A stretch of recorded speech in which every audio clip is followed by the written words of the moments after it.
अस्सलाम वालेकुम स्टूडेंट्स, मेरा नाम सर MB खान है और मैं आपका मैथ्स और फिज़िक्स का टीचर हूँ। अच्छा स्टूडेंट, हमारा अल्हम्दुलिल्लाह सुबह अल्हम्दुलिल्लाह फिज़िक्स के 2 चैप्टर मुकम्मल हो गए और अब उसका टेस्ट चल रहा है। मंडे ट्यूसडे उसका टेस्ट है, वेडनेसडे तक उसके टेस्ट चलेंगे। तो फिज़िक्स के लेकिन चैप्टर 3 हम साथ में ही कोशिश करेंगे शुरू कर दें, और मैथ्स हमारे जब 2 चैप्टर मुकम्मल होंगे तो फिर हम मैथ्स का टेस्ट लेंगे। सही ना? जिस तरह फिज़िक्स का भी हमने टेस्ट लिया आपको 5-5 स्टूडेंट बुला के एक दिन में, तो इसी तरह आपका जो है वो मैथ्स का भी टेस्ट लेंगे। तो हमारा जो सेकंड चैप्टर है वो है system of real numbers and exponent and radicals. है सिस्टम ऑफ रियल नंबर, बिल्कुल बच्चों वाली चीज़ है, हम वो 6, 7, 8 में थॉरली आपको पढ़ा चुके हैं। हम बात करेंगे जो हमारा चैप्टर बिलोंग्स करता है वो एक्सपोनेंट्स एंड रेडिकल्स के ऊपर। तो आज हम कोशिश करेंगे, आपकी मेरे ख्याल में 5 एक्सरसाइजेज हैं जो एक्सपोनेंट से, नहीं 4 एक्सरसाइजेज हैं जो एक्सपोनेंट से बिलोंग कर रही हैं। तो अल्हम्दुलिल्लाह तो थॉरली मैं एक्सरसाइज नहीं कराऊंगा, एक्सरसाइज चले देखूंगा, उम्मीद है कि आप लोग खुद ही कर लेंगे, लेकिन मैं देखता हूँ, पहले मैं लेक्चर दे दूँ अपना, फिर हम बात करते हैं। सही? तो एक्सपोनेंट की बात कर लेते हैं। एक्सपोनेंट क्या होती है? जैसे 8 क्लास में अगर आपने मुझसे मैथ्स पढ़ा है तो मुझे उम्मीद है कि मेरे 8 वाले बच्चे जो 9th में आए उनके लिए तो कोई मुश्किल नहीं होगी, लेकिन जो 9th वाले बच्चे जो 10th में आए ना, उनको ज़रा ध्यान लगाना पड़ेगा, क्योंकि उन्होंने जो है वो 8 में मुझसे मैथ नहीं पढ़ा और उन्होंने मैथ पढ़े हुए भी 1 साल हो गया। तो अगर यहाँ पे लिखूँ a की पावर n, तो ये जो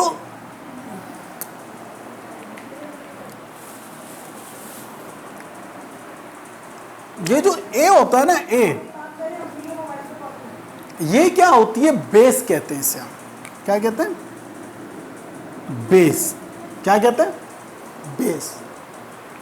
और ये जो n होता है, ये वाला n, ये आपकी कहलाती है एक्सपोनेंट। क्या कहलाती है? एक्सपोनेंट। या फिर क्या कहलाती है? पावर। या फिर in other word and typical words we can say, इसको क्या कहते हैं? इंडेक्स। क्या हो गई? ये बेस हो गई, और ये जो ऊपर होती है ये क्या होती है? एक्सपोनेंट या पावर। अब अगर मैं आपसे लिख दूं 6 की पावर 9 है, तो मैं आपसे पूछूं भाई इसमें बेस क्या है और पावर क्या है, तो आप बोलेंगे sir base is equal to 6 और पावर इज इक्वल टू 9। अगर मैं लिख दूं भाई 5 की पावर -4 है, तो आप मुझे बता देंगे sir base is equal to 5 और पावर या exponent is equal to -4। Clear है? समझ में आ गया बेस और पावर क्या होती है, एक्सपोनेंट क्या होती है? सही। तो अब इसको अगर हम पढ़ते हैं तो थॉरली जो है ना, इसको क्या करते हैं हम, इसके रूल्स होते हैं और फिर उनके नाम होते हैं और ये और वो, बच्चा कंफ्यूज हो जाता है। तो मेरी आदत नहीं है कि कंफ्यूज करूं आपको, हम जल्दी जल्दी से इसके रूल्स पढ़ लेते हैं। सही? क्या करें हम? जल्दी जल्दी से इसके हम क्या कर लेते हैं? रूल पढ़ लेते हैं। सही ना? जितना मुझे जहन में आता जाएगा, जो जहन में आता जाएगा वो आपने वैसे 6, 7, 8 में पढ़ के आ रहे हैं, लेकिन मैं फिर भी आपको जो है ना वो समझा देता हूँ, और मेरे रूल्स के मुताबिक ही आप जो है वो अपने जहन को जो है ना वो तरोताज़ा रखिएगा। पहली चीज़, अगर 5 की पावर 2 है, पहला रूल, तो इसका मतलब क्या होता है? पावर का मतलब क्या होता है? 5 को 5 से मल्टीप्लाई कर दो। ये पहला रूल है। a की पावर, अब हम इसको इस तरह से नहीं लिखते, इसको हम इस तरह से लिखेंगे कि भाई a की पावर n का मतलब क्या होता है? हाँ, ये गलत हो गया। इसको इसी तरह से लिखेंगे हम कि भाई अगर a की पावर 2 है तो इसका मतलब क्या है? a multiply by a। अगर a की पावर 3 है तो इसका मतलब क्या है? a multiply by a multiply by a। अगर a की पावर 4 है तो इसका मतलब क्या है? a multiply by a multiply by a। सही? या आप इसको कह लेंगे ये पहला रूल है आपका। क्लियर है? Excuse me.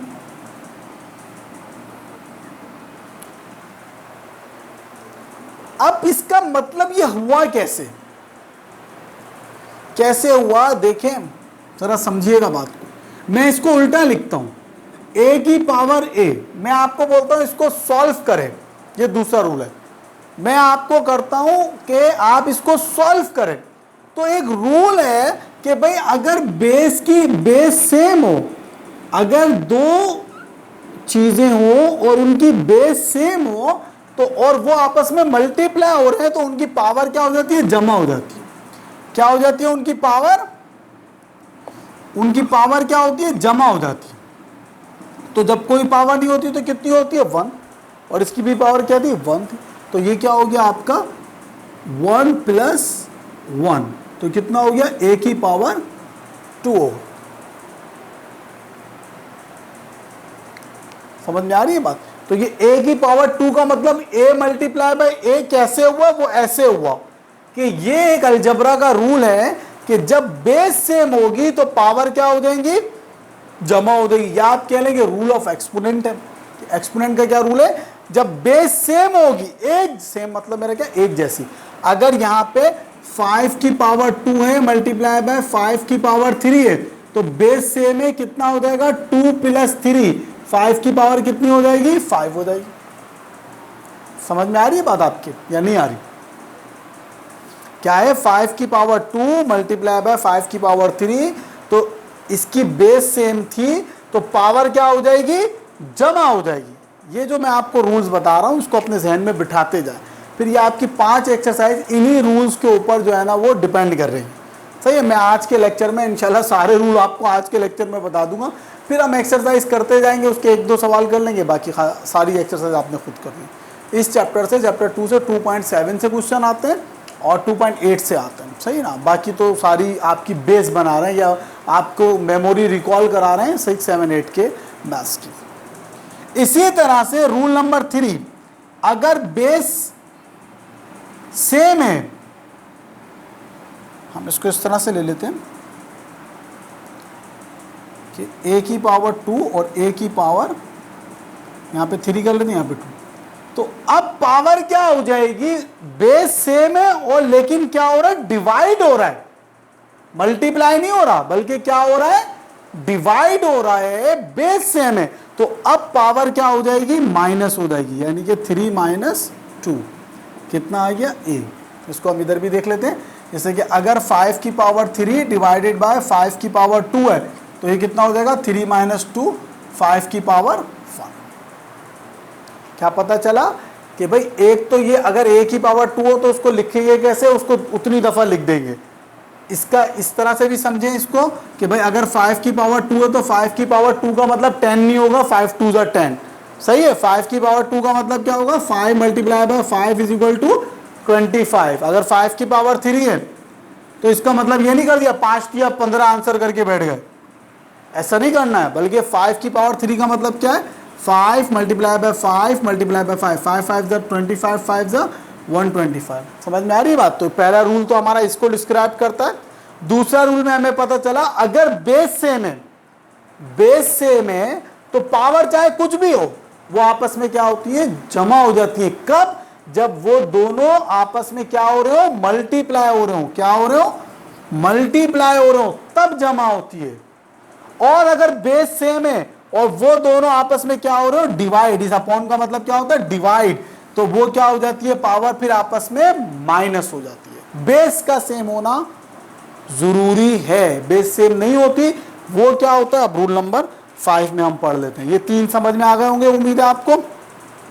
अगर आपको समझ में नहीं आ रहा बेटा, रिवाइंड कर करके बार बार ये बात समझें, क्योंकि इसके बगैर आगे पॉसिबल नहीं है कि आप जो है ना बड़े बड़े सवाल कर सके। ये अब आपको सारी जिंदगी ये रूल्स जबानी याद होने चाहिए।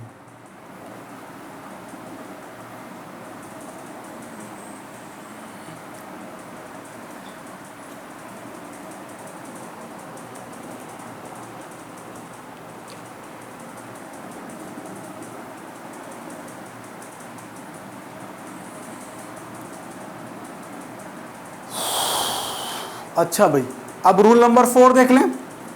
अब अगर बेस सेम नहीं है, इधर n है और इधर क्या है, इधर a है और इधर b की पावर है ना।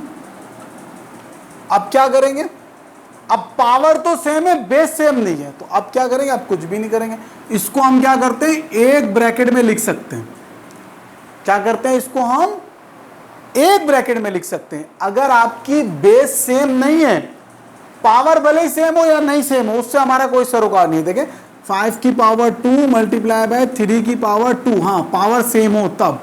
तो अब हम इसको क्या कर सकते हैं, एक ब्रैकेट में लिख सकते हैं 5/3 की पावर 2, और फिर इसको कर लेंगे 5 या 15 की पावर 2। अब अगर पावर सेम है और बेस सेम नहीं है तो क्या रूल है, ये रूल है। इसी तरह डिवाइड का भी रूल है, रूल नंबर 5, कि अगर आपकी बेस सेम नहीं है, अब क्या करेंगे, बेस सेम नहीं है तो अब क्या करेंगे, इसको हम a/b को एक साथ डिवाइड करके उसकी पावर एक दफ़ा लिख देंगे। ये बहुत आसान है, सही ना। जैसे कि अगर आपकी है 5 की पावर 2 डिवाइडेड बाय 3 की पावर 2, तो हम इसको कैसे लिख सकते हैं, 5/3 की पावर 2 करके लिख सकते हैं, सही। अब इसको उल्टा देखें, रूल नंबर 6 इसका अपोजिट है कि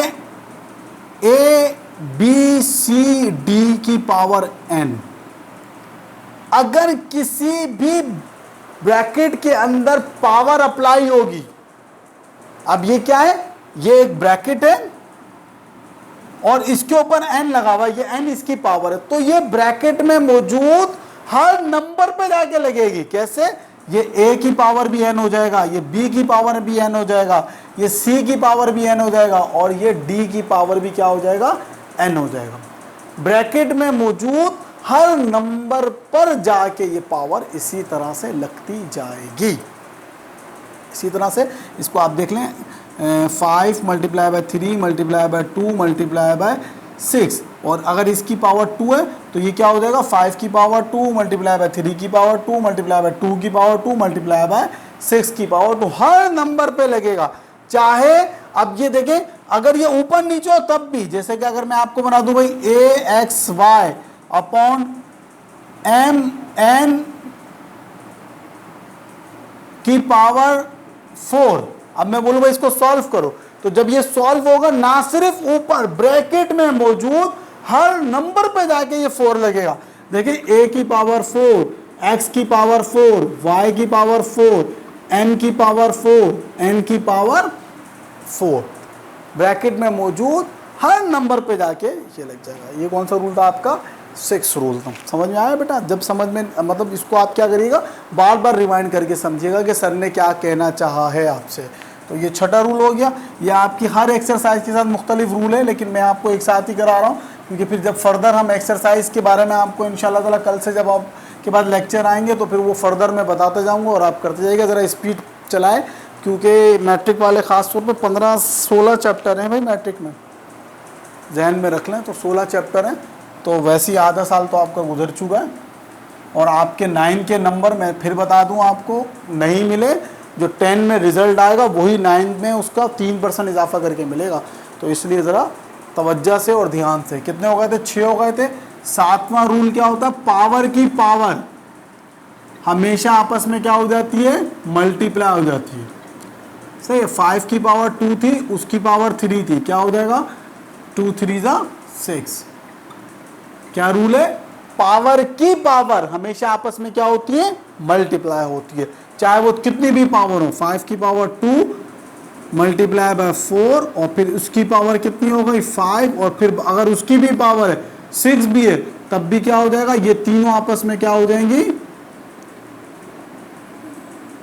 जितनी पावर की पावर जितनी होती जाएगी वो आपस में क्या होती जाएंगी, मल्टीप्लाई होती जाएंगी, मल्टीप्लाई होती जाएंगी।